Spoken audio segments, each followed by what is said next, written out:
All right. Hi. Good evening. Good afternoon. I was about to send out an email to just find out if people um, had forgotten about class, but there you are.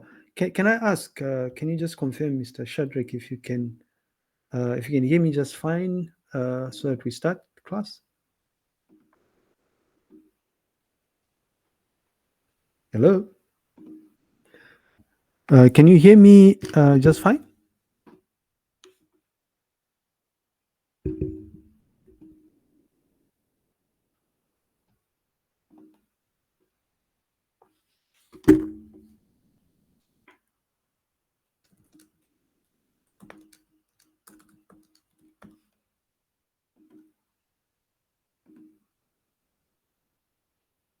Okay.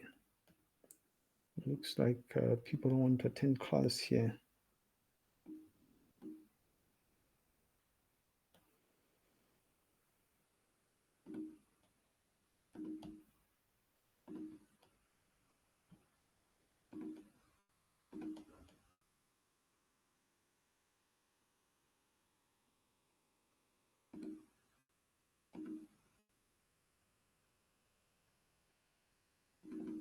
Okay.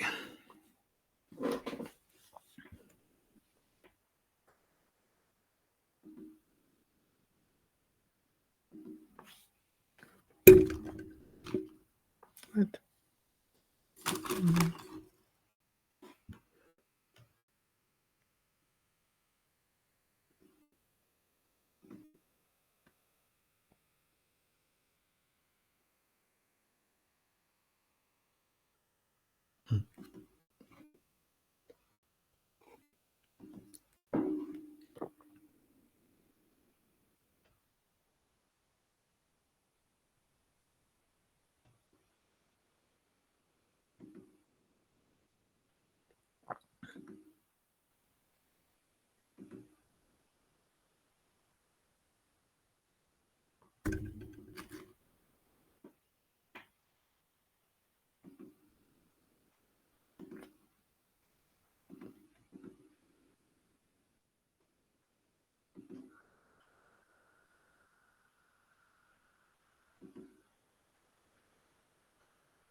All right. I see somebody has decided to join class.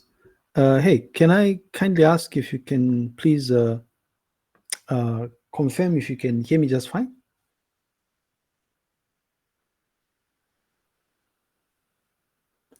Hello, can you hear me just fine? Yeah, yes, we can. We can hear you. Yeah. Or at What's least I happening? can. Yeah. What's happening here? I mean, do we have to ask people? I want to share with you how I'm going to be compiling course attendance, right? Um, I don't have to ask fourth years to attend class here. You see, you need to understand something about how this works, right? Um, I'm going to have to answer important questions like, why is it that these people are failing? You understand this? You know, and part of my argument, obviously, is going to be that these people are just not engaged. They're not serious with the course here. But it's a tough question to answer, right? Because, and sometimes it makes you look bad. It's almost like you are this vengeful lecturer or something who just relishes, a situation where a lot of students fail. But we know that people fail because they're just not serious, right? If I were you here, I would be serious with life because you have got to leave this place. Now I know there's a lot of you, some of you are not going anywhere, right? We know this, and perhaps these are probably people that are just not interested in attending class, right? Maybe you have courses that you're repeating, so you're not graduating here. But you better understand here that just because you're in fourth year here doesn't mean that people are going to give you free marks. Certainly not me, right? But anyway, so I was going to send out this email to say, I'm going to assume that I have taught the content that I was supposed to teach today. I'm behind time, right? We are behind time. We started late in this course, which is why we're trying to catch up here. So if we can, take things serious here, it will be greatly appreciated. But nonetheless, when we had class last time, right, we started our discussion of the importance of using standard processes as they relate to executing data mining projects, right? We discovered that there's a whole slew of methodologies or approaches, as they're called sometimes, right? There's this interesting paper um, by Marisco et al., which is tagged as a survey of data mining and knowledge discovery process models and methodologies. I do encourage you guys to go through this. If you had shown up on time, I was going to ask your thoughts about the paper. It is old. It's about 5 years old here, but the idea is the same because this paper kind of analyzes some really important data mining approaches. And some of the things that I discussed at length in the publication itself are the things we're going to be discussing in the course, right? So the KDD process, the CRISP DM methodology, and SEMA as well, right? Hopefully you've already noticed the fundamental differences after you went through this paper that I'm going out of my way here. I'm wasting time going on Moodle and literally uploading things that you're supposed to be looking for yourselves. But hey, why not do it, right? I guess. So this is what I'm referring to here. It's an easy read. It's just 30 pages, and it has details of really of the things that we're discussing here. You probably want to read this. I don't know how many of you have read this, but leave that question to a later stage, probably the exam or something. But so we had a discussion about this when we had class on Sunday. I think it was day before yesterday. And then I showed you this interesting poll, right, from kdnuggets.com. In essence, what KD Nuggets does is on a regular basis, they'll do these polls. One of the polls they conduct is they look at methodologies that are used, right, by entities out there when they're executing data mining projects. And we noticed something interesting. In both 2007 and 2014, yes, it's a long time ago here, but the CRISP DM methodology came out top on the list. We see SEMA was third, and then KDD process came out fifth, and I jokingly said I have no idea why the syllabus still obsesses a lot about the KDD process, but probably we can speculate. It's probably because it's the root of everything, is it? If you remember here, everything seemingly has its root in Fayad's KDD process, which was proposed in 1993, probably at a time when most of you were not yet born here. I was just a few years old there myself. All right, so we did this, right? And then I'd mentioned that what we were going to do here on going forward is we're going to start going through these. And in the interest of time, maybe we're just going to focus on the CRISP TM model, and then skim through SEMA and the KDD process or something. But we're going to start off here by looking at the CRISP DM methodology. It turns out that this methodology approach is considered it's considered industry neutral apparently, and again, it doesn't. This is, by the way, stated as a disadvantage, right? It doesn't tell you how to do things; it just tells you what to do. And in fact, there's this argument as to whether it's actually is it a process, is it a model, is it something that is in between or something like that, right? So it's industry neutral. You can use it whether you are working on a data mining project that is to do with the banking sector, the health sector, the telecommunications sector as well. It doesn't matter, right? In fact, if you look at the broad spectrum of work that we have done in our research group, you begin to notice that in almost all of them, right, we explicitly indicate that we use a CRISP TM methodology. Part of the reason we're doing this is because it's not domain specific, it's industry neutral. It's too neutral. It doesn't prescribe specific tools to use, and also it's application neutral, right? And it turns out, right, at a very high level, what we see here is a kind of situation where the methodology itself, right, is represented as a hierarchical process model, right, which comprises of these 4 levels here. You have phases, generic tasks associated with the phases, followed by in level 3, the specialized tasks linked to these generic tasks. And then finally, you have the process instances, right? So in other words here, it's almost like you're transitioning from a model to a process. Again, so level 1 here will organize things into phases. We're going to look at the 6 phases, by the way, very, very soon. And then in level 2, for each of those 6 phases, you have generic tasks associated with the specific phases. In level 3 here, you're outlining specialized tasks that will describe how actions in the generic task should be carried out, in essence. And this will make sense when we start going through the once we start going through the individual phases just now. And finally, you have actions, right? Decisions and results of the actual data mining activities as level 4 here, right? So pretty straightforward here. In terms of the specific phases here, it turns out that the CRISP-PM segments typical data mining pipeline or project into 6 distinct phases. So we're going to look at business understanding, data preparation, modeling, evaluation, and deployment in succession. But the idea behind business understanding is you're looking at things that will help you understand what it is you're doing, the problem that you're addressing. And then the data understanding phase enables you to understand or to analyze the data that you are going to be working with as you are working on this data mining project. And then as part of data preparation, you notice it will be describing a series of activities that you undertake for you to transform a data into a format that is going to be acceptable or understood by the estimators that are used during modeling. So you are transforming the data in other words. In other words, what most people refer to this phase as comprising of is actions like converting data into numbers, right? Because the algorithms that you use expect numbers as input or something like that.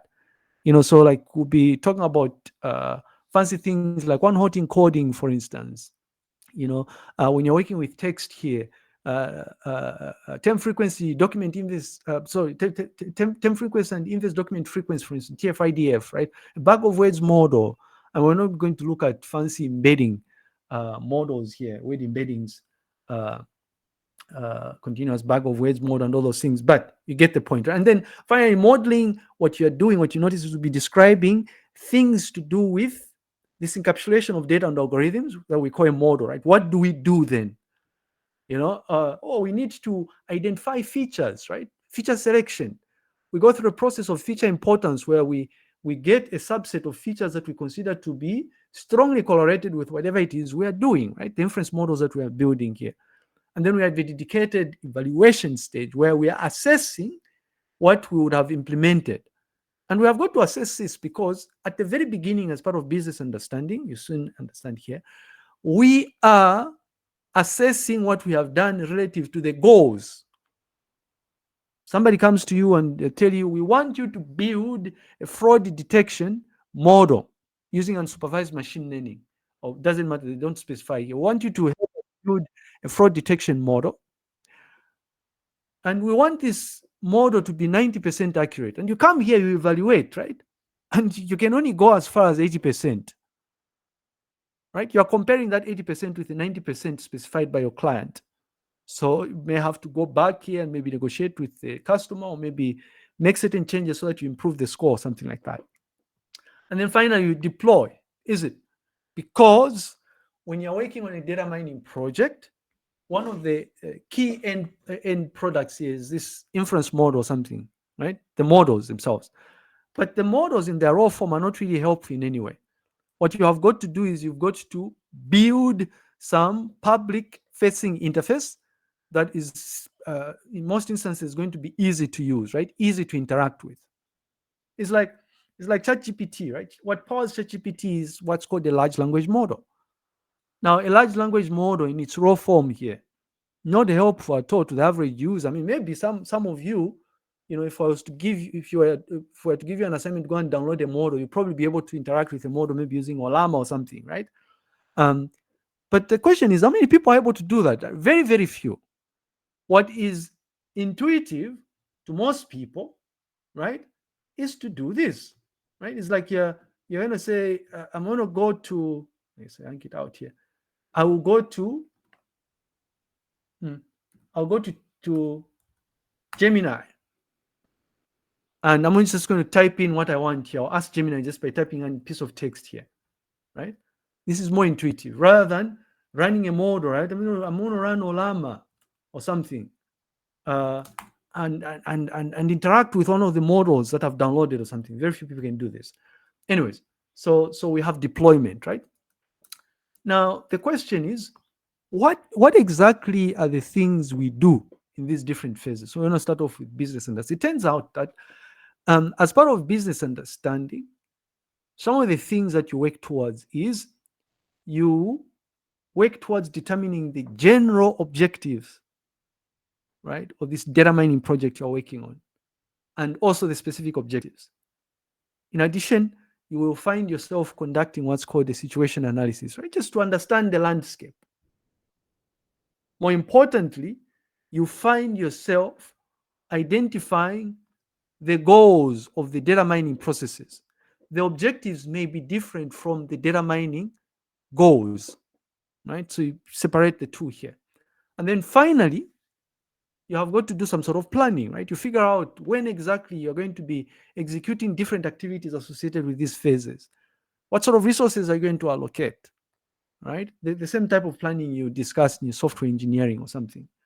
Now, in terms of the specific objectives here, we see that some of the things that you will do as part of business understanding is you have got to clearly define the problem, right, or opportunity that this data mining pipeline you're working towards is going to address. We are working towards resolving this issue of a high failure rate in a first year computer systems and architecture course. That is the problem there. The opportunity that presents itself is the fact that there is information or there's literature that exists that seemingly suggests that you can build inference models, predictive models that will help you identify struggling students or students that are at risk of failing. Okay? If that's the case, then maybe we can take advantage of data that is currently available, right? And build these inference models to predict students that are at risk of failing. So you come up with the general objective where you're defining the overall business problem. In addition, what you are doing is you are working towards understanding the context of the problem itself. Very, very important. You know, it's like, well, we see that this computer systems and architecture course here is done in first year or something. If it's done in first year, are there any important data attributes that we can take advantage of, right, to build these inference models and all those things? And then as part of specific objectives, what you're doing is you're working towards translating the business problem into a data mining task. It's one thing for you to say, the problem here is that we have a high failure rate in computer systems and architecture. You know, if you think about how you're framing that problem, it becomes difficult for you to come up with a data mining solution, right? Or a data mining task. You've got to translate it somehow. So the translation here would be akin to something like, well, we see that because we have a high failure rate, what we can do is we can be more proactive and we can come up with a model of a classification task so that we build inference models that are going to classify students based on whether they are at risk of failing or not. You understand? And more importantly, as part of the specific objectives, you've got to align the objectives with any measurable business outcomes. Right? We are looking at making sure that at least 90% of the time we are accurately identifying students that are at risk of failing. It may not be perfect. Usually these solutions are not perfect, but at least our goal is to be as close as possible to 90% or something. You understand this? And we see here that beyond specific objectives, right? Some of the kind of things that we are doing here is we are undertaking requirements elicitation. If you think about it, right? If you're saying one of the things you're going to have to do here is, translate your business problem into a data mining task. This is code word for you going out there and perhaps speaking to your potential client, the people you're building this solution for, to try and elicit or gather requirements that are going to feed into the process of you implementing this data mining pipeline, right? So you're identifying customer needs here. And then to a certain extent, you will find yourself identifying any factors that are going to affect the overall project outcomes, right? And you begin to notice here, right, that some of the things that you'd be looking at extracting already here, we see from this phase, is you will identify the core business objectives. Okay. You have an idea of like background information, and the situation analysis just now is going to speak to this. And then you'll be able to identify like your key success criteria. If you speak to the client or the customer and they tell you, we are looking at making sure that whatever solution you build is at least 90% accurate, that's a success criteria, right? So as part of evaluation, you'll be looking for a metric that will point to how accurate the inference models are, right? So you have like you determine your general objectives and your specific objectives, but in addition, what you do is you conduct a situation analysis, right? Usually when you are faced with a problem and you need to implement a data mining solution, one of the very first things you have to do is you try and understand how things are currently done, right? You're assessing the landscape. So part of what you're doing as part of situation analysis here is you want to figure out the sort of resources, right, that you have available at your disposal. It could be people, domain experts, for instance. Maybe just people, right, expertise that are working on the project itself. In addition, as part of the situation analysis, you come up with a comprehensive list of requirements for the project itself. And to a certain extent, maybe find yourself preparing a cost-benefit analysis for a project. Now, I don't know if you've discussed this here, but usually when you're conducting a situation analysis, there are certain approaches that are usually conducted, right? I know what we've done in our case in the recent past is we've used techniques like I'm trying to think of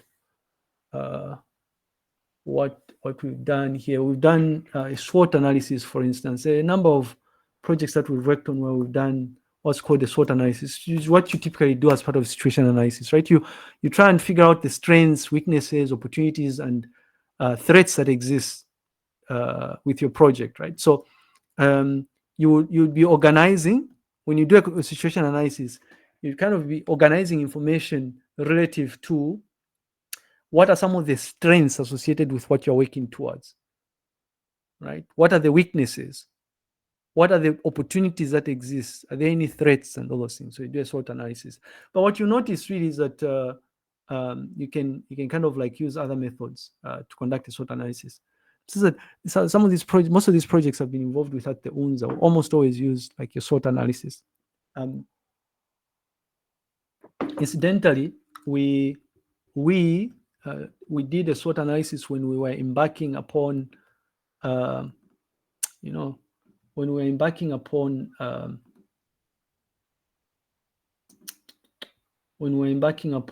our enterprise medical imaging in Zambia project. One of the very first things we worked on is this paper with Dr. Zulu back in 2022. And if you go through this paper, what you begin to notice is that we have like a SWOT analysis.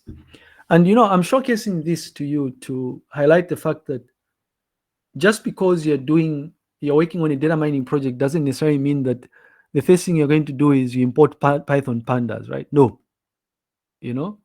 So we conducted this SWOT analysis. There's some important background information that you have got to make sure that you do. So there we go. This is our SWOT analysis. It's quite detailed, actually.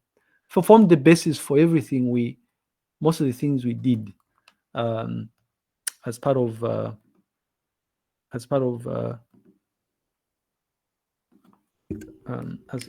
this enterprise medical imaging in Zambia project. I've just shared a link with you in case you're interested in looking at the SWOT analysis here.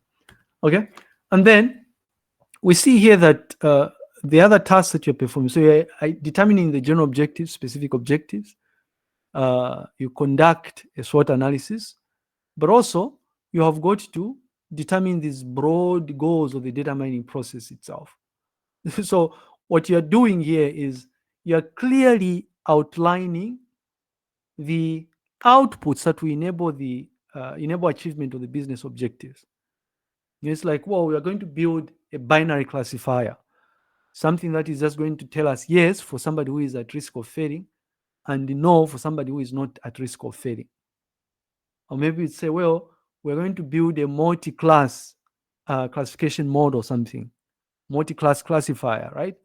Where we want to be more specific. We're just not interested in determining whether somebody is going to pass or fail, but rather we are building something that is going to tell us whether somebody is going to get an A plus, an A B plus. I don't know how people are going to get an A plus here if you're not attending classes, right? A C plus, a C, a D plus, a D, or an outright fail or something like that. So you'll be describing the outputs, right, or the business objective, and then you define your criteria for a successful outcome in technical terms. So we are making sure that we are working towards a situation where the accuracy, the specific technical metric here, the accuracy must be at least not less than 80%. Yeah. In some instances, the criterias, right? The criterion that you may be using may not be objective like that. Like accuracy is objective; you can actually measure it, right?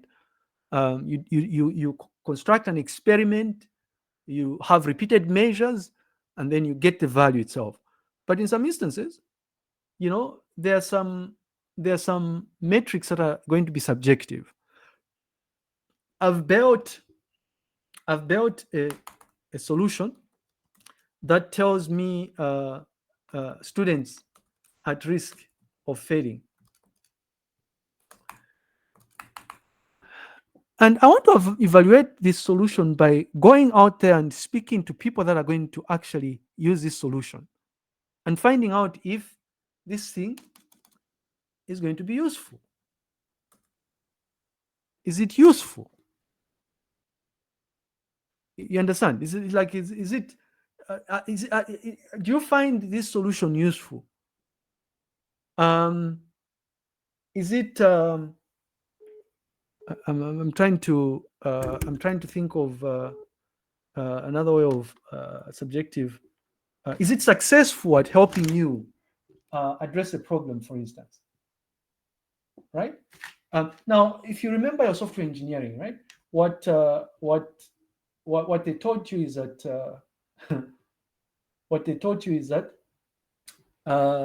usually measuring your non-functional requirements, right, or those EVTs, is something that is not trivial, right? You have got to be systematic. Usually, it's subjective, is it?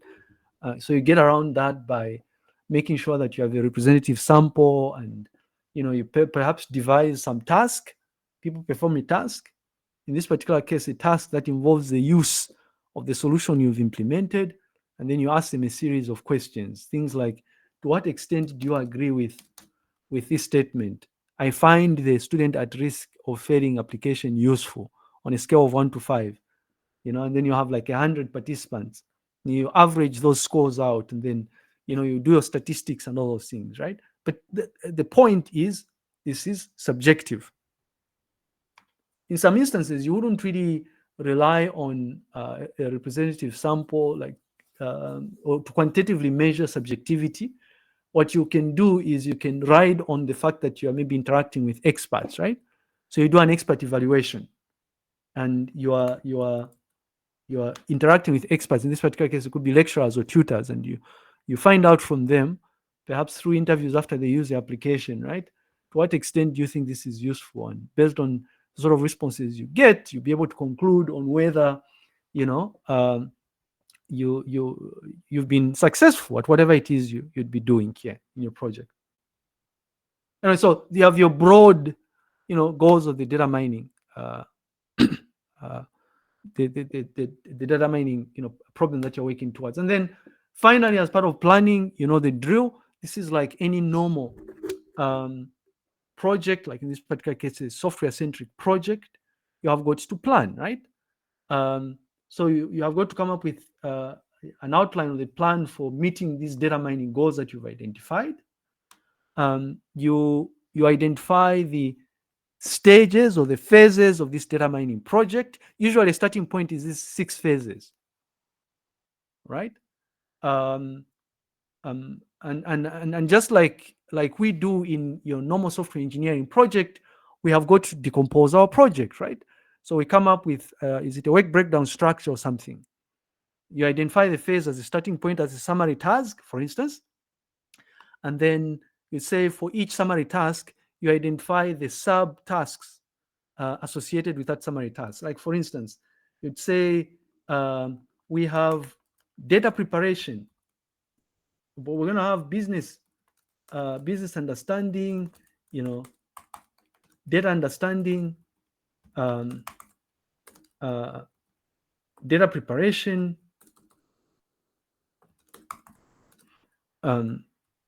we have our modeling, come on now, we have our evaluation, and then we have our deployment, right? Well, guess what? These are just summary tasks, right? And what they taught us in software engineering is that when you have your summary tasks here, you have got to identify, in fact, the enumeration here, if you look at your work breakdown structure, enumeration starts at level 1, level 2, right? So this would be like your 2, right? This would be your 3 or something. This would be your 4. This would be your 5. And then you say under data preparation here, you have your 2.1, which is going to be, you're going to say maybe this is going to be text preprocessing. Okay. 2.2, which is, in fact, it's probably not going to be the first one here. First one will be handling null values, right? Text preprocessing, okay? Merging datasets, and then you have like your overall data transformation. If you want, you can further decompose these things, is it? If you want to, like, not that I would encourage you to do this, but hey, whatever works for you, right? So say 2.2.1 is going to be stop word remove or something. 2.2.2 is going to be stemming. 2.2.3 is going to be lemmatization or something like that. Is it 2 M's? I have no idea. I forget here, right? What else are you doing? Well, 2.2.4 is going to be removal of punctuations. You understand? What we're saying here is that as part of planning, you identify the different stages, 1, 2, 3, 4, 5, 6. For each and every stage, you decompose that stage, the normal planning, and we know where this is going, right? Ultimately, what you want to do is you want to come up with, if you are truly planning, what you want to do is you want to come up with something like this. Oh, inception. You want to come up with something like this, a timeline, a schedule. That's what timeline means. Yeah, that's what planning entails, is it? You come up with a detailed schedule like this, right? Say, well, what we're going to start off with first is we're going to have to come up with inception reporting, and then we'll have business understanding, we'll have data understanding as a summary task, and then we have data preparation, we have modeling, evaluation, and then deployment. It turns out that there's a whole slew of activities that you perform as part of these different distinct phases, right? If you think about maybe deployment, for instance, it's like you're preparing the server, for instance, you're devising your deployment plan, right? You're handling everything to do with all those DevOps operations that you've been taught in, I don't know what course you discuss those things. But anyway, so you identify the stages to be executed, and more importantly, right, is you determine or you come up with an estimate of the resources. Which roles, which people are going to be working on these tasks, and how long are the tasks going to take? The same things you are doing in your software engineering course when you're looking at project planning, in essence. Anyhow, so that using your decomposed or your work breakdown structure, decomposed project, you can come up with start dates for the tasks, the durations, and hence the end dates. All the while, you are also identifying key milestones and deliverables associated with these different tasks or activities as they were. Now, here's the thing, right? And especially as it relates to the crisp model, you notice there are arrows here, right? You want to take into account iterations, right, in your data mining pipeline. For instance, we notice here that there can be a bit of back and forth here between business understanding and data understanding, for instance. Do you understand this? And we see here that there's a bit of back and forth between data preparation and modeling, right? We see that there's a bit of back and forth between evaluation and business understanding. Hopefully, this is making sense. Of course, I mean, planning would be incomplete without taking into account dependencies, right? So as you are identifying these activities and subtasks, you also want to figure out which tasks have a dependency. Listen, you cannot transform before you preprocess. So data transformation has a dependency on preprocessing. It turns out that you can I don't think there's a dependence between stemming and removal punctuation, for instance, right? So you take into account these dependencies that exist as well. Yeah. Obviously, it's making sense here. And we see here that in terms of the success criteria for this phase, right, there will be a very clear alignment of the project objectives with the business goals, right? So there's got to be a connection between the general objectives and the specific objectives and the data mining goals. You will have a firm sense of what your stakeholders actually want. And it's important, right? The last thing you want is 2 months down the line or 3 months down the line, you're implementing this inference model and people are not taking you serious. It's like, but what are you doing here? We have a better solution, right? Usually that happens when you don't do a business understanding, or when you decide to build software that you think people want, right, without listing requirements. You will, more importantly, establish a very comprehensive plan for achieving the business objectives identified. And so it goes without saying that as you are executing, this phase, you want to make sure that you maintain a detailed record of the business objectives and requirements. And of course, you make sure that there's stakeholder engagement.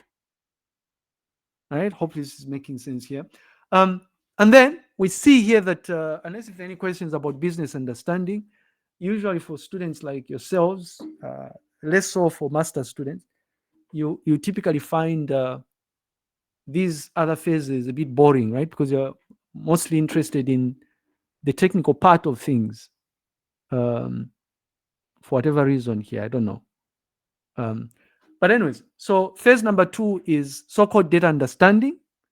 And fundamentally, the things that you do as part of data understanding, and I want to leave you with this because I'm looking at the time here, I'm transitioning to a different class.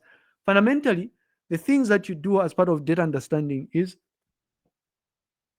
because you're working on a data mining project, and we emphasize this notion that data is important when you're working on a data mining project, you have got to identify where the data is going to come from, the data that you're going to use to build your inference models, right? Where is it coming from? Which are the potential sources of data? Well, there's this application which has this internet application which has a RESTful API. Okay, so we're going to study the different endpoints and try and see if we can harvest information from there. Fair enough. Well, we have a database that is used to store this important data here to do with student scores, for instance, and their performance. So what we'll do is we'll go through SIS and get access to the database, or we'll ask them to generate a database dump on our behalf, and so we can potentially extract data from there. Or we see that we have a lot of student records that have been digitized throughout the years. So what we can do is, physical records that have been kept compiled throughout the years. So what we can do is we can embark upon a digitization project. We digitize that data, and then we can use the scanned documents as input to these inference models that we're creating. Right? So you're identifying the data sources. Something else that you do is once you identify a data source, right? You have got to do some initial data collection so that you inspect the data that you are harvesting. In some instances, identifying the data may ultimately result in a sort of situation where that data is rendered useless because the quality is very poor, right?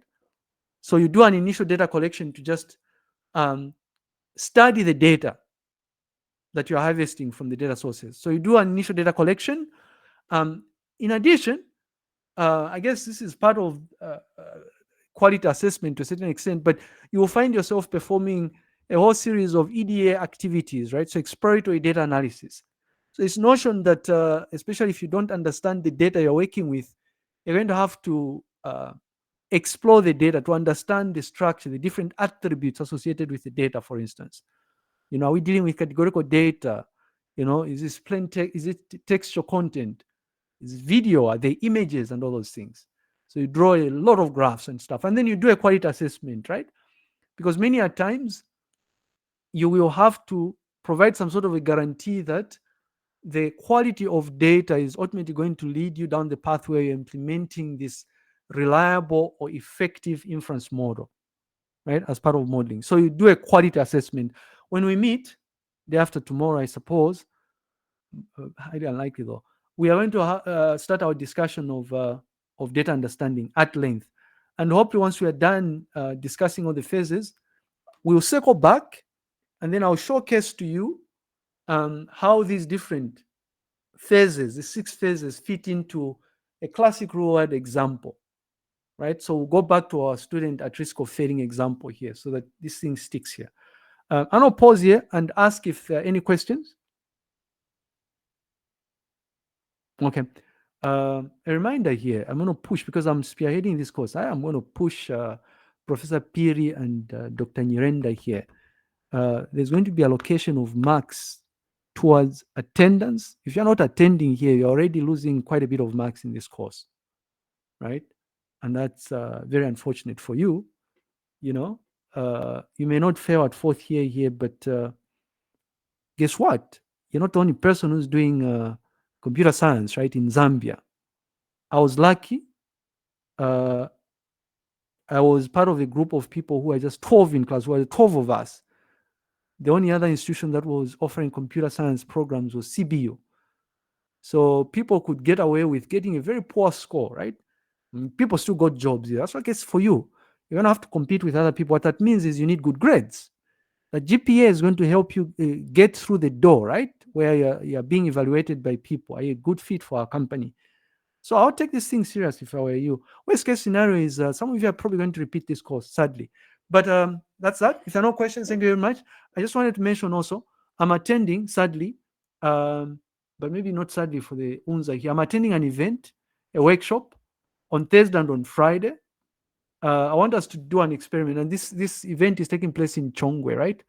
So because we have class at 11, we're not going to have class at 11. I would be somewhere in Silverest, somewhere there. So I want to ask through the course reps. I don't want us to lose more time here. I think I should be back. I don't know if I'm going to be coming back here or I'll stay somewhere there. But I want to propose that we push this class to either 18 or 19 on Thursday. We're going to do the same thing for Friday, pushing this to 19 hours because I already have a class at 18 hours. But we can have this conversation with the course reps. I'm just giving you a heads up here. Please take this serious, right? It's not a guarantee that you're in 4th year, then you can't fail. Goodbye. Thank you.